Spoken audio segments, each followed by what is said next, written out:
আর ডিজিটালাইজেশনের কথা বলছেন, অনেক ক্ষেত্রে ডিজিটালাইজেশন হয়েছে, কিন্তু আনফর্চুনেটলি যারা সেবা গ্রহীতা তারা অনেক কিছু জানেন না।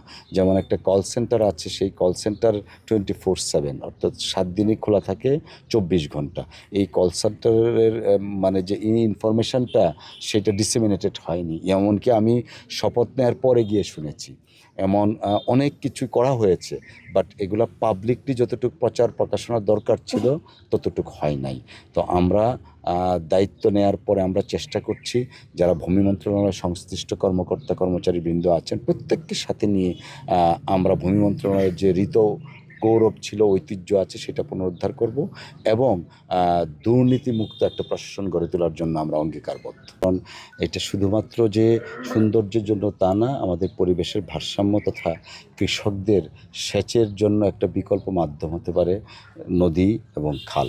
তো শহীদ রাষ্ট্রপতি জিয়া রহমান স্যার যখন খাল খনন কর্মসূচি হাতে নিয়েছিলেন, সেই খাল খনন কর্মসূচি দীর্ঘদিন যাবৎ বন্ধ ছিল। আমাদের মাননীয় প্রধানমন্ত্রী তিনি দলের চেয়ারম্যান হিসাবে নির্বাচনী ইশতেহারেও ছিল এবং প্রধানমন্ত্রী হওয়ার শপথ নেওয়ার পরে তিনি সর্বাধিক গুরুত্ব দিয়েছেন খাল খনন, কৃষক কার্ড এবং ফ্যামিলি কার্ডের ম্যানিফেস্টোতে আছে কর্মসূচি। নদীর পাশাপাশি খাল, আমাদের এই অঞ্চলে অনেকগুলো খাল ছিল, তো এই খালগুলা এখন অনেকগুলাই প্রায় ম্যাক্সিমামই বেদখল। কোথাও কোথাও হয়তো বা অন্য মন্ত্রণালয়ে নিয়ে গেছে, গিয়ে তাদেরকে আবার ভূমি বরাদ্দ দিয়েছে।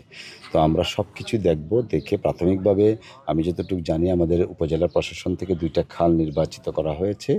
ওই 2টা খালের খনন শুরু হবে অচিরেই। আমরা নদী খননের পাশাপাশি খাল খননটাও আমরা জোর দিচ্ছি, কারণ প্রত্যেকটা জিনিসেই আমরা সাইমালটেনিয়াসলি চালিয়ে যাচ্ছি এবং চালিয়ে যাব। আশা করছি ইনশাল্লাহ এটা সুফল জনগণ খুব সহসায় ভোগ করবেন।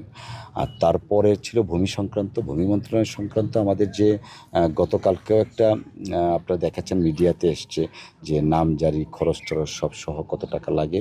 তো আমরা প্রত্যাশা করছি সবাই ভূমি উপজেলা ভূমি অফিস, ইউনিয়ন ভূমি অফিস যারা আছেন প্রজাতন্ত্রের কর্মকর্তা কর্মচারী প্রত্যেকেই তাদের দায়িত্বশীলতার আচরণ দিবে, দায়িত্বশীলতার পরিচয় দিবেন।